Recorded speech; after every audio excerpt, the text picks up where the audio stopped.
better decisions. The milk tanker knows the cow shed knows who the cow is, and that milk is known all the way through the production process. In fact, we even know which paddock the milk came from. Each of the animals is individually identified. We know who they are, we know who their parents were, we know what they like to eat for breakfast. Technology, more than anything, allows us to achieve what we set out to in terms of caring for our land. I think Grandad would be absolutely amazed that you carry a phone in your pocket to control things on your farm. I think that would blow his mind.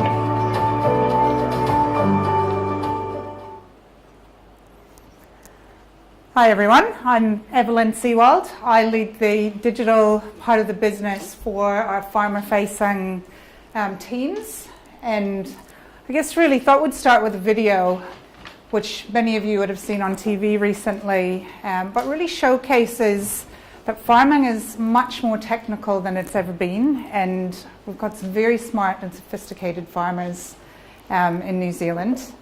And it's no longer, I guess, sort of the early adopters that are using technology. It's a really important part of the way that we're going to, I guess, see technology in the future in farms.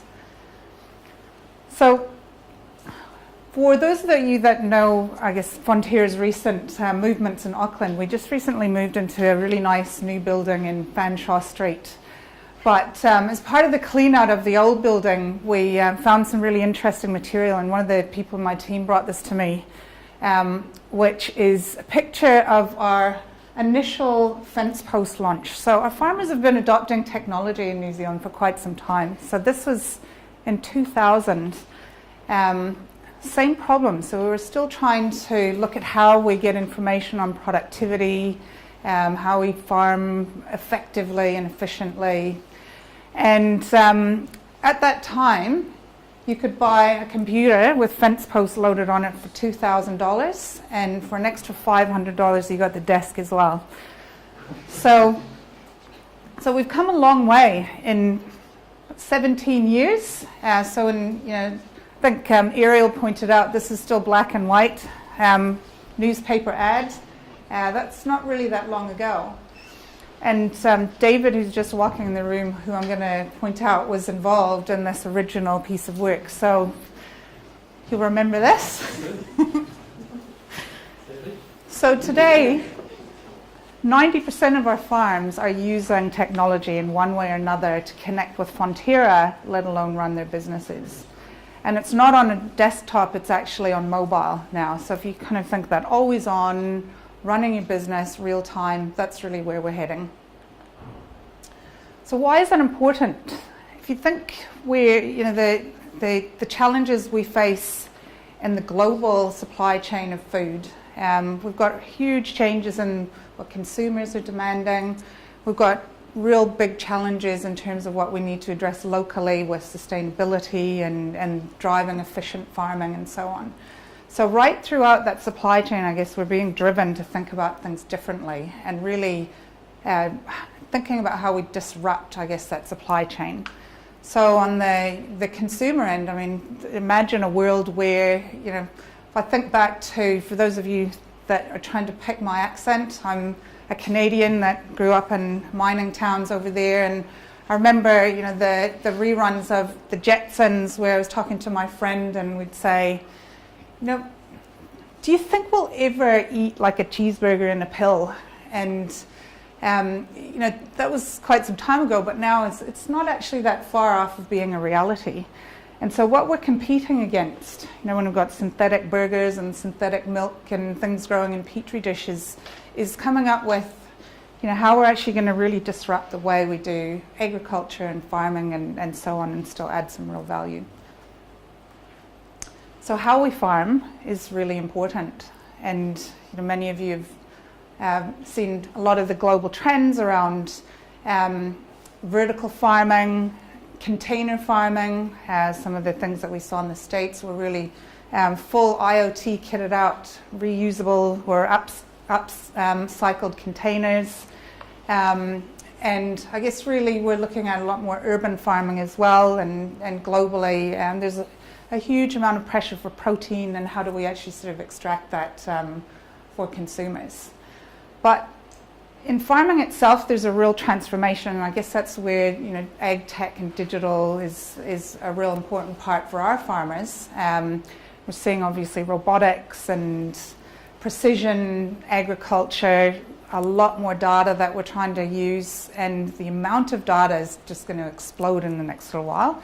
If you think about autonomous vehicles and how much data one of the Google cars uses, it uses more data to process that car for a year than it does to run 3 of our factories in the South Island. So the quantum of data that we're going to be needing to process and use for decision making is just going to explode. So there's still a place, I guess, for us to really disrupt in this industry, and thinking about where we've come from as an industry. Fonterra is owned by generations of innovative Kiwi farmers. The only difference is that now with technology that's going to accelerate at quite a much more rapid rate than we've ever seen before, and the way that we play in that is going to be really different. And so Fonterra's role in that, I guess, is really important. We need to figure out how we're going to support, 10,000 farms in New Zealand that have invested in a cooperative and really want to see that be sustainable for generations to come. And what does that actually mean? So there's a lot in milk that's still really valuable. So how do we actually support and shape and drive efficient farming, sustainable farming, profitable farming in that ecosystem? There's plethora of technology that's accessible to farmers to run their businesses. So whether it's, I've found all of these pictures of all of the different places you can now put a sensor on a cow and track them, drones, skin technology, heat mapping. So I guess it's a real challenge to find a way through all of this. It's a bit overwhelming if you're running a farm to figure out what the best way is to tap into some of this technology. So this is where I thought I'd take you through some of the things that Fonterra is doing, and I think I represent a lot of where the larger players in the industry come in, and the role that we play and how we need to think about supporting the industry going forward. So the inputs are always the same. So how you run your farm is effectively a very sophisticated business equation, and the variables are many, and Tim spoke to some of this with aggregate. So how do we actually capture, use, and give farmers the ability to really drive great decision making on farm with all of the variables they need to consider? So aggregate is one thing, I guess, that we're investing in with LIC, which is really all about how do we capture all of the different data sources and use that information to help benchmark against each other, and I guess with a decent footprint like we've got with Fonterra and LIC, that becomes really possible. And how do we get the information that farmers really want to see on here as well? I guess that's really the important step for us going forward. What is it that's going to make a big difference, and how do we start tapping into that? The second way that I wanted to touch on was our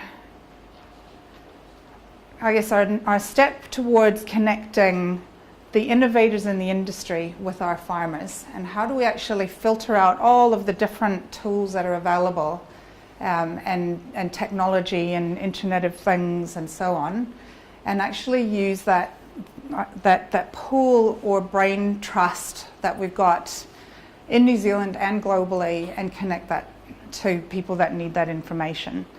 So in March we ran an event called Activate 2.0 with the, alongside War 42, and that was really around putting a problem out there to not not just concepts, but companies that had a concept that was at a working prototype or product stage, and looking at where we could really add value to farmers quickly.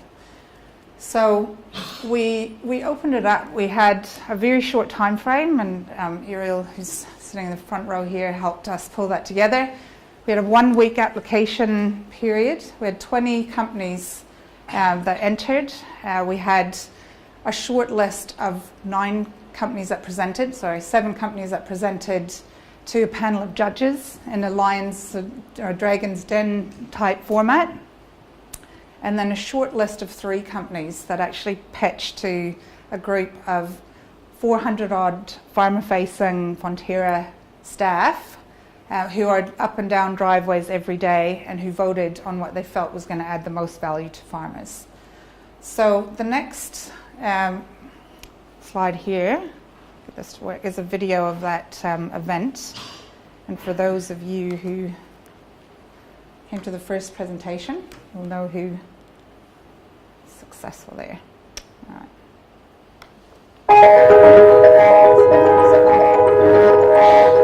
My name is Umran Raza and I'm the founder of a timesheeting software called AgriSmart. So I'm Bridget Hawkins, the CEO and founder of Regen. We provide effluent nitrogen and water management services for farmers. I'm James Rennell from Wildeye, and Wildeye is affordable farm monitoring. It's about good record keeping. Our solution addresses farm employees not being paid the minimum hourly statutory rate, not being allocated the correct number of annual leave days, and also not being allocated the correct number of days off as per their roster. We provide peace of mind to the modern New Zealand dairy farmer. For the key decisions farmers have to make every day, they're faced with masses of data, lots of regulations, but they've got to make really good decisions. Our services are all about getting all this data in, but what does that number actually mean? There are some parameters in the field like soil moisture and soil temperature that if you can collect them, the farmer can make some key decisions around pasture management and water use efficiency. So there's a lot of talk these days about remote sensing on the farm. Key factors holding up its mass adoption are reliability, affordability and simplicity. Regen services turn data into decisions. We provide every day the farmer with a recommendation to support their decision. They can be confident not only will they be compliant with regulations, but they're also going to be efficient and sustainable. So we've got a customer in Southland who was able to get the council to agree they could have a smaller storage pond because he had 3 years of data from Regen services that showed the number of irrigation days he had available to him. So that saved him around $100,000. It's a do-it-yourself soil moisture monitoring kit. So we manufacture little devices, they're battery powered and they connect to the mobile phone network, and they're just a very simple way of collecting information from the field like soil moisture, soil temperature. We're pretty confident we can make some reliable devices for collecting key parameters from the field. The Fonterra Activate competition has been a fantastic opportunity to be able to interact with the Farm Source farmer-facing staff. This has been a fantastic opportunity for us just to present over 400 Fonterra staff from right through the organisation, so that's the prize in itself for us, and we've had a great time. We have developed software solely for New Zealand dairy farmers around online timesheets, a roster builder, a task calendar and a full health and safety module. Well, it's very significant for us. This will lead us to a whole lot of opportunities, and in fact already we have been approached by a significant payroll provider and to work with us, so you know it's already paying off. You guys have decided. So without further ado, I'm going to announce AgriSmart as having won. This is innovation in action, guys. So thank you very much, everyone.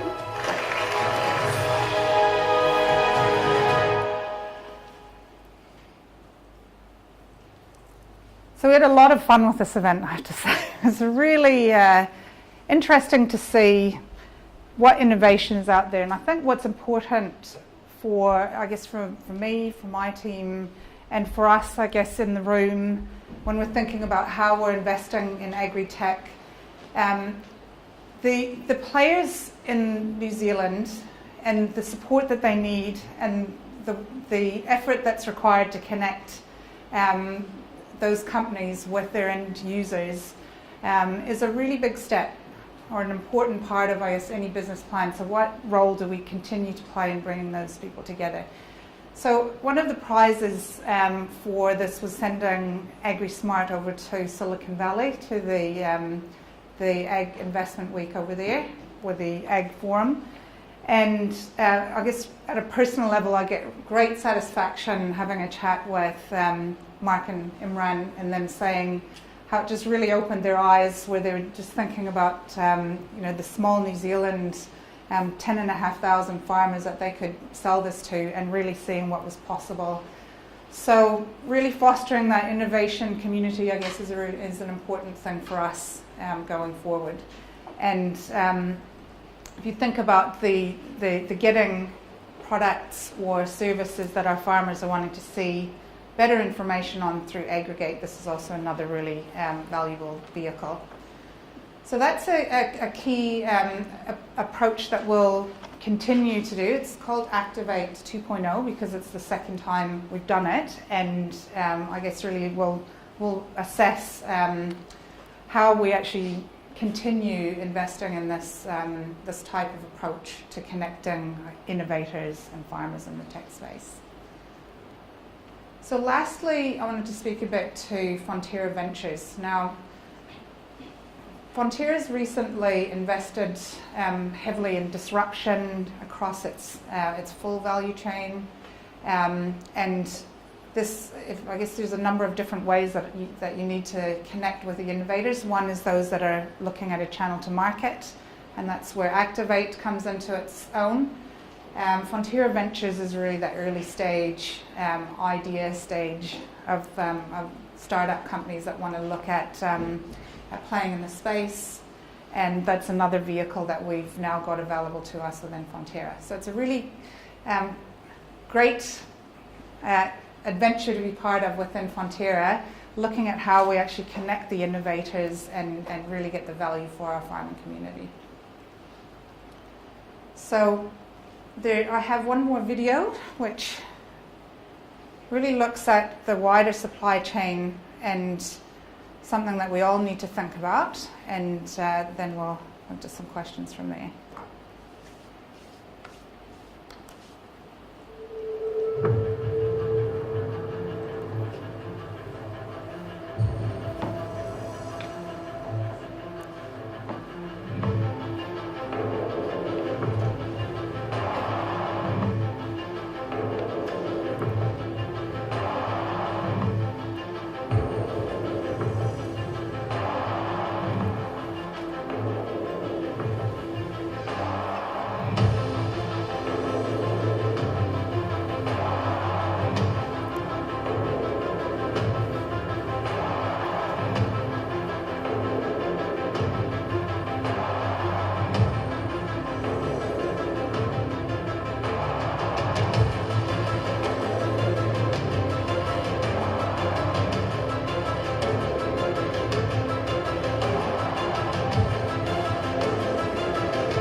Thanks, everyone.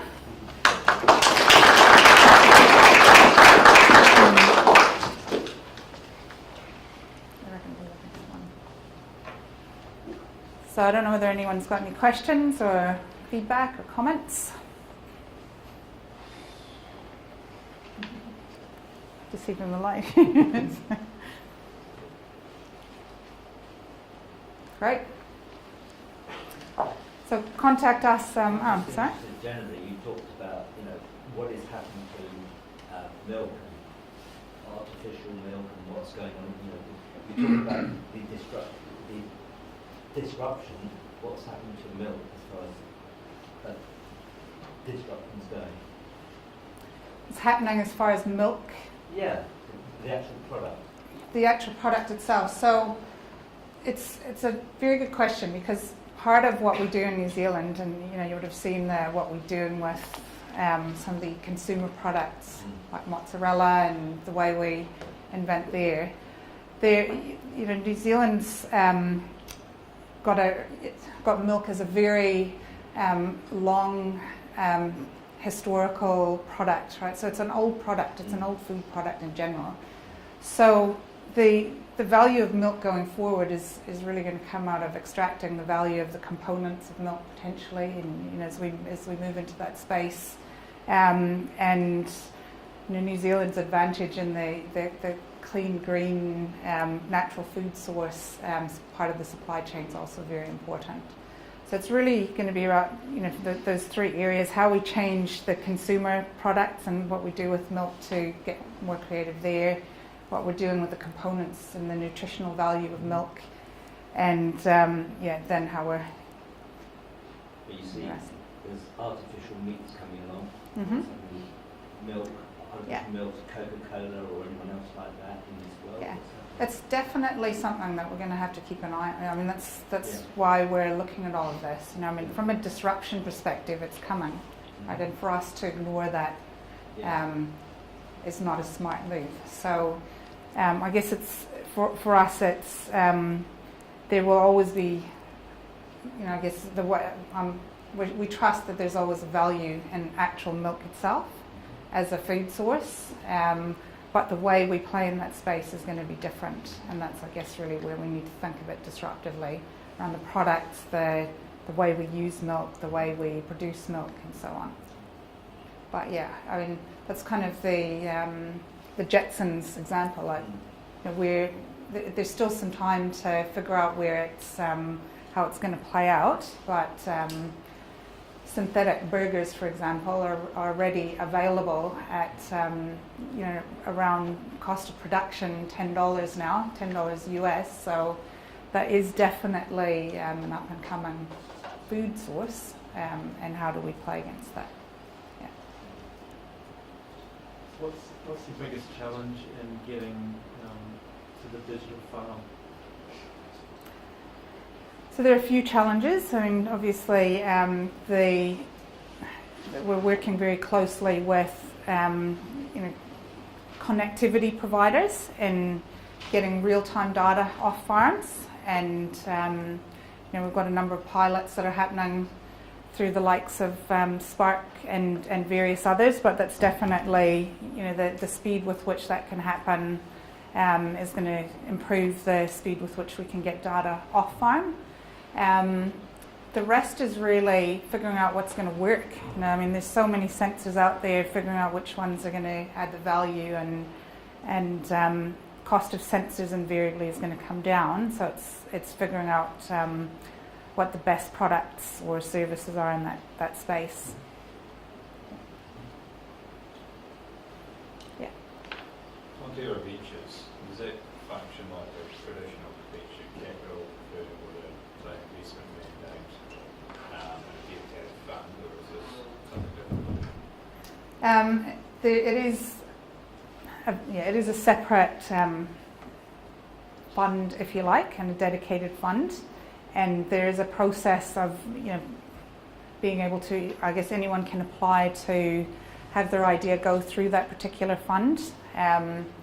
It's something, I'm not actually directly involved in this part of the business, but certainly for anyone that's interested in getting involved in this early stage type activity, we can certainly make that connection.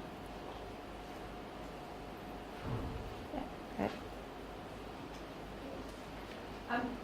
for you on Fonterra Ventures. You'll often hear from startups that when they get investment from big companies, it actually inhibits their progress because they're disrupting the company that's invested in them. What are your views on that from Fonterra Ventures? Do we inhibit the growth of companies that enter in? How would you, I guess, what kind of guarantees, or maybe you can't provide guarantees, but if that was a concern for a startup applying for your venture funding, what would your response be to them? I think sometimes you see this in a lot of big corporates, right? And I listened to the head of General Motors, who said they actually had to carve off that part of the business and put it as a separate entity, which we've done as well, because sometimes what you have in the corporate type engine is you've got way too many people wanting to help, if you like. And I guess a lot of the venture groups tend to do very well if they're set up separately, which is, I guess, what we've tried to do. And it's a small, nimble, separate part of the business that can run, I guess, quickly, because that's really what you need in that early stage space. You mentioned productivity and sustainability, sort of focuses on some AgTech products coming out. I was just wondering, slightly on the side, how sort of much focus is Fonterra putting into the sustainability, specifically the climate change side of what's going on in the agricultural space, and how that's filtering into the AgTech? Is it a big focus or is it not? It's a massive focus, yeah. So it's not just Fonterra. I mean, I think that's it's a collective challenge to figure out how we have sustainable, future-proofed businesses in an environment where we're trying to sort of, also be clean and green. Yeah. So certainly Fonterra works with its farmers very proactively and in a number of different fronts, whether that's around fencing waterways and nitrogen management, effluent management, and certainly greenhouse gases is imminent. So that's the stuff that comes through in the aggregate platforms, if we were looking at data coming through those decisions, built into those sort of the data coming through and decisions being made sort of on a climate change basis as well. Okay, I'm not a scientist, but something to if I did this would have a better impact climate change wise. Yeah. Ultimately, yes. I mean, aggregate's one mechanism. I think you need the data effectively to help you make a good decision. So all of the good decisions are generally around how to drive a better footprint, to drive efficiency, which generally has the same impact, and obviously also balancing that with running an efficient business, a productive business. So with Activate, the challenge that we put forward to the companies was we need to work with companies who help capture, analyse and present data in a way that helps farmers farm more efficiently, sustainably, productively and profitably. And sustainability was the number one. Right.